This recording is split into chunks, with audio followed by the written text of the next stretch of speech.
Good afternoon, everybody, and welcome to our regular Wednesday webinar slot. I'm Simon Pountane and I work with the NEP, and I'm the lead currently for stakeholder engagement. And what that means is that I liaise with senior staff in forces and encourage the onward use of the NEP build and the Office 365 product set. So today's webinar is all around accessibility, and one of the things that I've been working on with people from NPCC is the accessibility tools within the Microsoft set. And we're going to hear today from Dan from Microsoft around how that accessibility toolkit can help you in forces, not only for people with neurodiverse needs, but also people generally, to work with the toolkit to make things a lot easier for them to be able to use the kit in front of them. So without further ado, I'll hand over to Dan, and then we'll perhaps take questions at the end of the session. Dan's going to speak for about 15 or 20 minutes. Questions at the end, and then we'll cover off any other issues that you might have. Thank you, Dan. Look forward to hearing what you've got to say. Fantastic. Thanks, Simon, and good afternoon, everyone. Thank you for having me. So Simon said, I'm Dan, and I'm one of your customer success managers here at Microsoft, and I'm also part of the Microsoft accessibility community that we have internally. So I spend a lot of time working with my colleagues and with customers around all the things that we can do to support accessibility across all the Microsoft tools that we have. The great thing is the police have invested in Microsoft 365, and that means you've got access to Windows 10 and Office 365, and you'll see today some of the great features that we have in there. Haven't got time to cover them all, so we can share information at the end where you can go and learn more, but I'll take you through some of my favorite tips and tricks. But before I get started on the demos, I just wanted to share a little bit about why we think accessibility is important at Microsoft, how we approach our design and building our solutions to support our customers. And we're not trying to build tools to displace some of the best in breed solutions you may be using today. We have a view on empowering every organization on the planet to achieve more. That's our goal at Microsoft. That's our mission. So we want to make sure that we give you the right tools to do that. So in order to achieve that mission, we think about there's over 1 billion people today in the world with disabilities. So we want to make sure that we're able to support and help those peoples.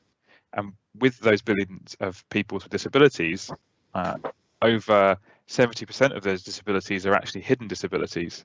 So when we approach the challenge around accessibility, we think about it in the same way as the World Health Authority classes accessibility.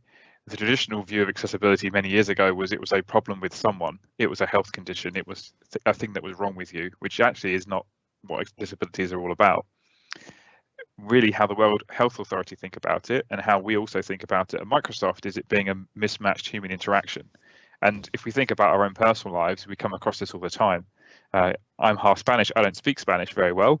So when I go to Spain, I'm at a disadvantage, I have a disability. When my families are talking to me in Spanish, my interaction is mismatched. But due to technology, I can then start to help myself in those situations by using the translate tools that we have to translate Spanish into English, and then be able to have the right conversations in those family settings. And that can be true for things like color blindness. You can potentially have color blindness, and you can't often see colors on the screen, but we've got features in Windows to help you tweak the settings to allow that information to be seen easier.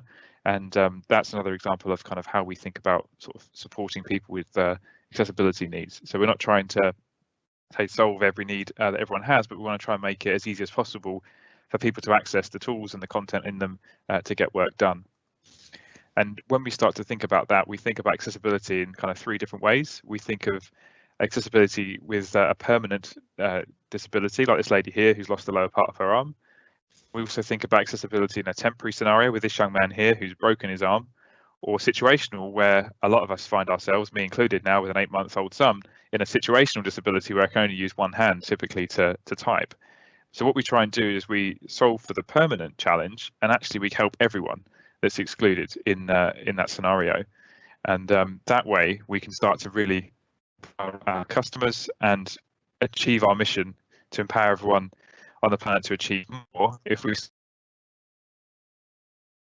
context. And that's really the kind of the goal here at Microsoft. So whether you've got that permanent, temporary, or situational disability, no matter the context of the disability, you want to be able to help you. And so how we go about that is we have what we call our accessible design principles. And this is a new thing that we're bringing into all of our solution services. So you'll start to see this across the Microsoft product set as we move forward. And the goal here is to look at the challenge of accessibility and really not look at it in this kind of context where there's always been a pair of steps there and then we've just bolted on a ramp, and it's a bit of an ugly way of bringing the two things together to achieve the outcome of a ramp into the building. We like to think of it more around the work they did at St. Paul's of building the ramp into the steps. So it's a design that was built from the ground up to be accessible. And that's really how we're approaching our apps and our services. And there's actually lots of this information public available. So if you're building apps and services at the NEP and the police force, then there's some great literature you can build upon that we've put together to help your services be more inclusive for your colleagues and your customers. We also have an inclusive hiring process. So we've changed the way that we hire people into Microsoft, and we've shifted that from being a grilling that you have over a matter of days to more of a come in, see how Microsoft work, understand a bit about the organization and see what works for you. So this chap here is Kyle, and he's autistic, and we've now got an autistic hiring process to support people with autism. And they can come in for a week or so, understand the different parts of Microsoft and what we do, and then be able to make their decision on whether they want to stay at Microsoft or not. Kyle still works for us, and we've had a 99.9% retention rate using that process, so it's worked out really well. And again, there's some information on that on our website to learn more about how we approach that, and I can share the links afterwards. We also run hackathons, so we actually ask our colleagues to come up with ideas about how we can help accessibility across Microsoft and across our customers, also doing this across different industries as well. So a great thing to kind of think about across the police. I'm sure there's lots of great ideas that are bubbling up around accessibility and how to do things differently. So kind of putting on hackathons and things like that could be a great way of sort of sharing that information. We've also got some internal groups where we can share information across the whole of the organization. So we have some accessibility groups in Yammer and some different web pages to kind of find that information out yourself. So I know the NEP are working on putting some content together around accessibility specifically, so you'll start to be able to access that on the NEP platforms as well. So that's the kind of the end of the PowerPoint, you'll be glad to hear. But just before I close, I just wanted to take you through a few slides of some of the features across the different apps in case I don't have enough time to show you these in the demo. So I just wanted to call out kind of a few features across Windows 10 that I find really useful, and talking to customers, these seem to be sort of some of the typical ones that come out. So in Windows 10, we have the Ease of Access Center. So in the search box down here, if you just type in Ease of Access, you'll be able to find that. And we group the different accessibility needs around different neurodiversity needs and different needs in general. So we've got vision, hearing, interaction. And one of the most common features that a lot of men switch on is the colorblind filters. 1 in 12 men are colorblind in the world. So it's quite a high rate that people struggle with. So in here, you can switch on the colorblind filters, and then you've actually got the top 3 types of color blindness there that you can switch on, and you can see the color wheel below to see how that affects the view across all of the Office apps and everything you use in Windows. So if you're watching videos online and you're using a line of business apps in web pages, we'll change the color filters on those to make it a bit more easy to see. It was great for a friend of mine who struggled to watch the football, and I showed him that before the last World Cup, and he's actually able to support the right team, which made a big difference to him. There's also things like the mouse pointer. So I actually have my mouse pointer a different color because I struggle to find the white cursor on the screen most of the time.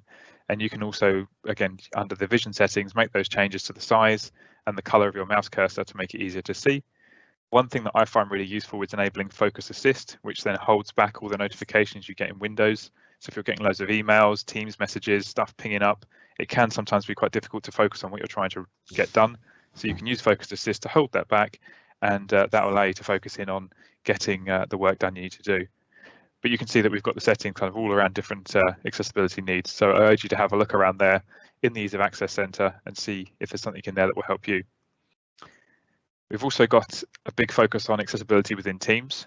So within Teams itself, I can do things like translate a message. So under the dots on a message in Teams, I've got the option to translate if that's been switched on. And that allows me to translate a message into the language that I've got Windows set up in, which is a great, again, way of people to communicate in a language that works for them, creating that inclusive workplace, and then you can translate that into the language that works for you. Under those dots, you've also got what we call the Immersive Reader, which is a feature that will allow Teams to read out a message to you. So if someone's written something and you just want to have it read back to you, you can click on that, and that'll open up the Immersive Reader and it will play the message back to you. And I'll show you that in the demo today, but just want to call out there. You can also enable high contrast settings in Teams, and then we have other accessibility features built into Office that you can access through Teams as well. So in this screenshot over here, you can see that I've got a Word document open in Teams, and I can actually use things like the accessibility checker, which is under the review tab, to check the accessibility of my document. And if it's not accessible, we'll give you some coaching around how to make some changes to that as well. So that's really handy. So just next to the spell checker, you can make sure you're making accessible content. And you can also translate that document as well into different languages. And then we've got some coaching around also kind of the spelling and the grammar and things like that that we've always had there. And this is a screenshot here of that accessibility checker switched on, and it's telling me that there's missing some images there on that, so I can go and make some changes to that. When it comes to actually having meetings in Teams, there's a few different things that we have in here as well to help. So when I'm presenting a PowerPoint in Teams, if I'm presenting using the PowerPoint app, then I can toggle on high contrast mode, and I can then change those slides to high contrast to make it easier to see.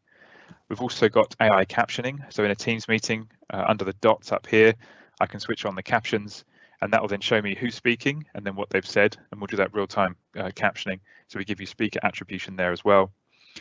Then coming down to this screenshot here, what we're able to do is today I can pin a video feed. So if I'm in a meeting and there's 2 or 3 different videos on, if I've got someone that's doing sign language in that video, I can pin that video feed to my Teams so I can follow along with the signer and see what's being said in that meeting. And we're going to give you the option very soon, which we're calling Spotlight. So you can spotlight not just the person that's speaking like we're doing here today in our live event, but we can also spotlight a signer as well at the same time, just like you might see on television. So we can have the 2 side by side so you can follow along and see what's going on. So that's some great features that we're kind of bringing to meetings to help with some of that accessibility needs. There's also transcript that we're bringing to meetings as well, so you can have a transcript running down the side of the page to see what's being said in the meeting, which is also really handy as well. Moving into Teams itself, if you're using Teams as your telephone, we're actually also doing that captioning in telephony as well. So this is me dialing out to a telephone number here, and I can actually have captioning at the bottom of the screen to follow along with what's being said. And then we've also got the transcript that's here as well. And we've also got some of the classic kind of TTY support built into Teams as well. And then one final thing to share, in the Teams App Store, there's some great free accessibility bots that you could download and install into your organization. So the NEP folks will be kind of the people to talk to first about this, but these bots are free. They're available for you to download, and you can ask them questions on what feature can help me with this, where do I find information about that, and you can see that it will come back and tell you kind of where the features are across the different tools, and then it will actually show you kind of where to find those under the different ribbons and how to switch those on. So that's a great feature that you could also make use of. And then final things just to kind of finish up on very quickly. If you want to have a look at more of the accessibility features that we have across all of our tools at Microsoft, we've got that stored on a website, which I'll share with the team to share after this. So it's akms/accessibility sway, and in there we break down all of our different features across the different accessibility needs.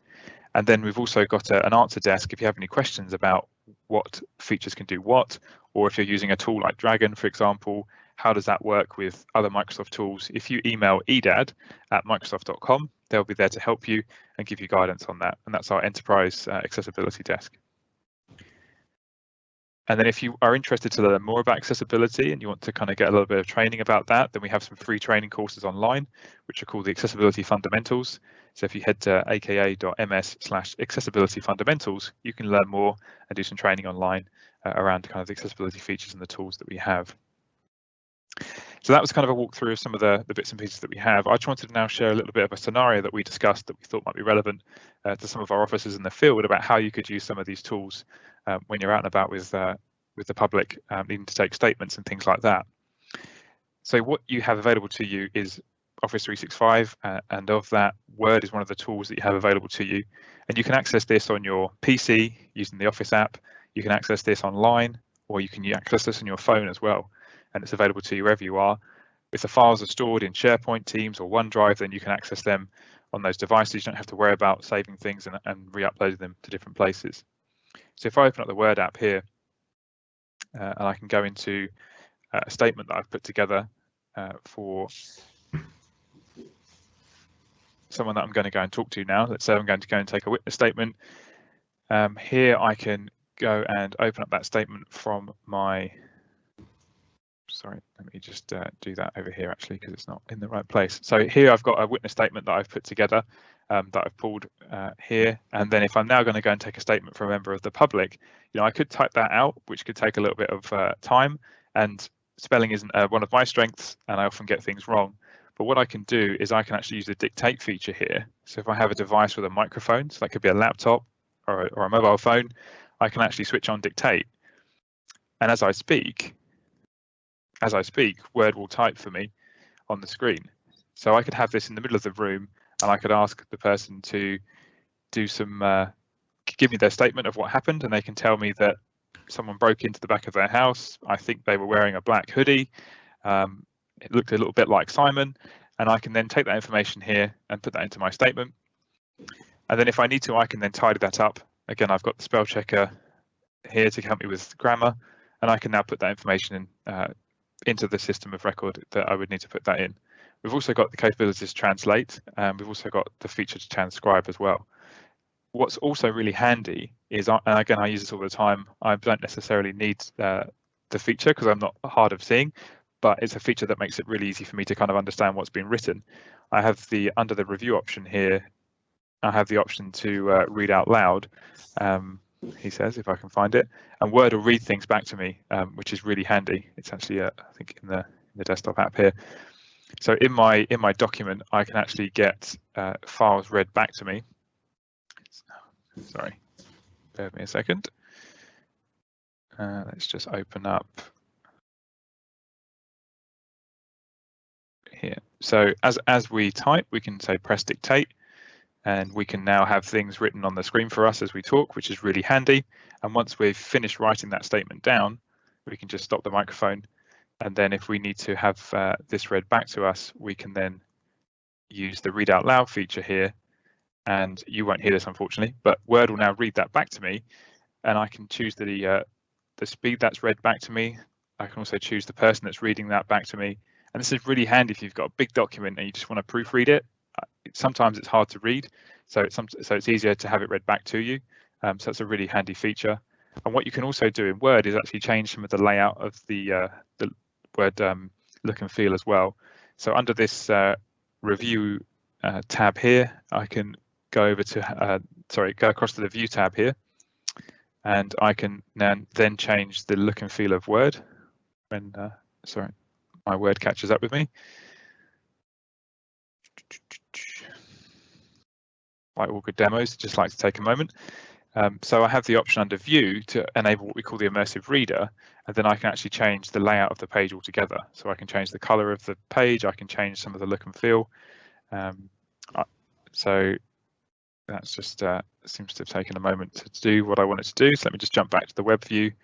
So under View, because it's the same in the web and the desktop, I have the Immersive Reader here, and I can switch this on, and that's now going to change the look and feel of this document for me. So I can actually go up to the text preferences here, change the size of the text, change also the background color. So maybe this is an easier color for me to see than white, so I can choose maybe green, and then I can choose some of the grammar options. So if I want to maybe have spacing here to see what are syllables, call out things that are nouns, etc. So I can customize this view for me and make it accessible, which is really quite powerful. One last thing to show is just very quickly how that looks on a mobile phone. So those features are available, as I say, on the desktop and the web, but also on a phone, I can access those too. So here I've just got my Android phone available, and in a second that should pop up and we can see how that's going to look.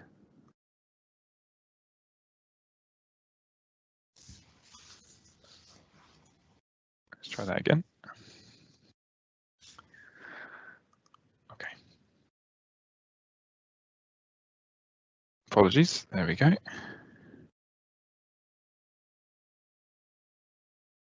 Brilliant, like all good demos, something's going to go wrong. Okay, unfortunately that's not going to play ball, but what we can also do, say, is use Word on our phone. We can dictate into that and we can capture that same content and save that back into our document as well. So I hope that gives you a flavour of some of the features that we've got across Office 365 and some places to learn more. I will hand back to the team to take any questions. Thank you for listening. Thanks very much, Dan. That was really interesting. I've made some notes here, and hopefully everybody else has, particularly around things like the bots, the training courses, and the sway. I need to pick you up on one thing though. I don't possess a black hoodie. Sorry. Oh, that was an H moment then, wasn't it? I've got a blue one, so you could have been mistaken. So some questions that have arrived on the chat bar here. Jane asks, there's a couple that I think I need to take. Jane, is the Windows 10 dictation function approved under the NEP blueprint? As Dan was finishing off his conversation there, I switched it on and it worked on my system. So I think the answer is yes, but I'll double check to make sure it's in the designs for yourselves. Another question there around Blueprint. Are the learning tools and editor features in the Office apps approved under the Blueprint? Again, I'll come back to you direct on that one after this session. So for Dan, is it possible to translate or use Immersive Reader across the whole chat on Teams rather than individual messages? Not at the moment, it's just at a message level today. Thanks very much. Tamsin asked, will the caption area be made adjustable? At the moment, I think there's a fixed font size of captions at the bottom. Obviously, some people with reading difficulties there with sight problems. Will that be made adjustable? Yeah, I believe we're working on that as well to kind of make that more customizable for a user, so they can choose how they want to have that layout with the sizes and transparency, etc. So that's currently being worked on. I don't have any dates as to when that will be released, but we are looking at that. That'd be really useful. Thank you very much. And this one is probably something for both of us, not accessibility really, but could an option to turn off seeing yourself be considered in Teams? Many I know find themselves seeing themselves in Teams quite off-putting. Does it already exist? Yeah, we have had that feedback. It doesn't exist already, but we are looking at giving that option. Should people sort of not want to show them, say see yourself, but you want to still be part of that meeting.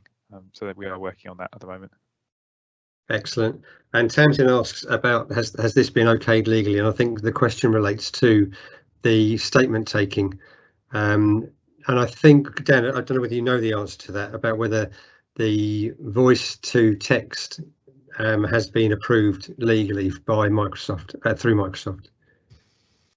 I don't know kind of what legality that would need to be approved by. I know that it's a feature that we offer, and I think it's like 99% accurate or 96% accurate in its ability to capture what's being said.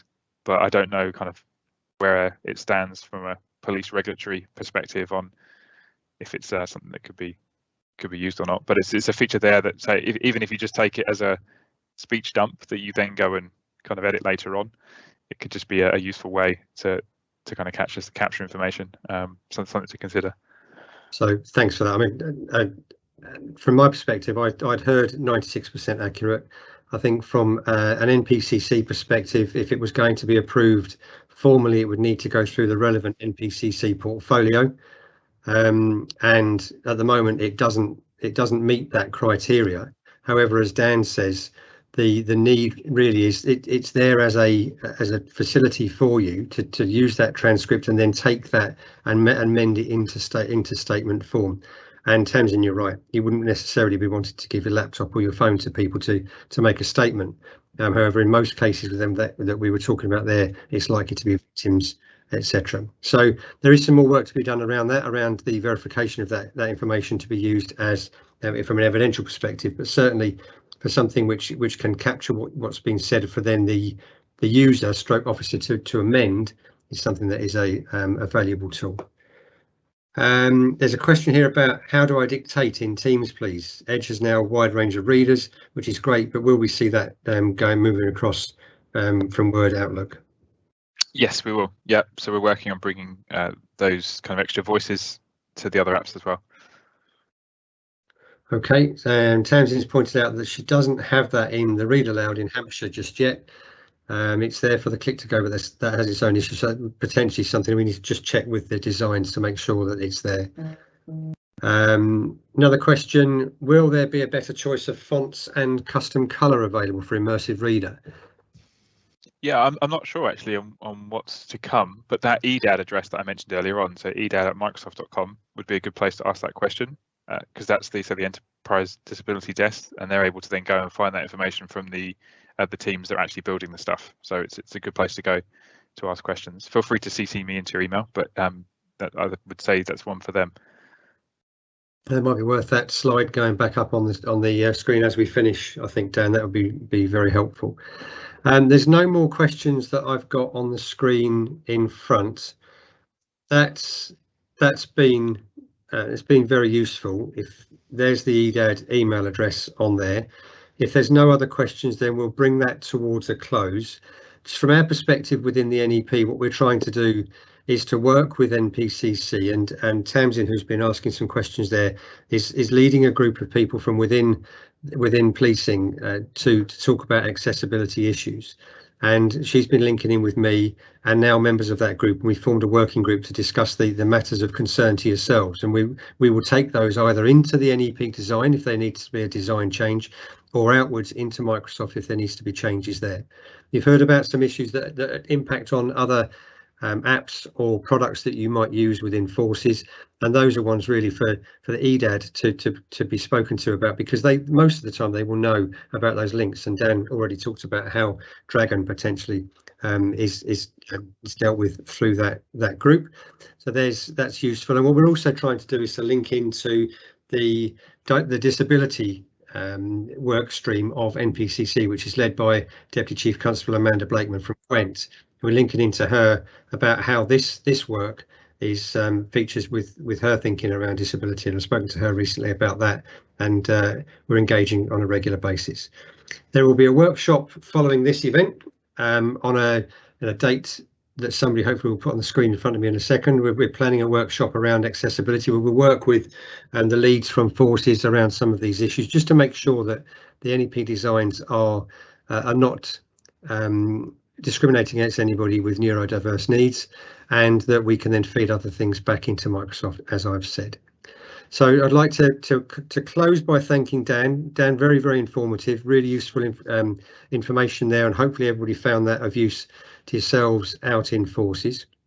I also need to plug the next Wednesday webinar. So next Wednesday at 12 o'clock, we've got a session which is being led by my colleague Rhys Willis, and he's bringing along somebody from the Metropolitan Police Service who'll be talking to us about their latest app, which is around criminal justice, and that's a power app that helps officers around the criminal justice matters that we'll be hoping to share on our solutions catalogue so that all forces will be able to use. But you'll be able to see that firsthand next Wednesday.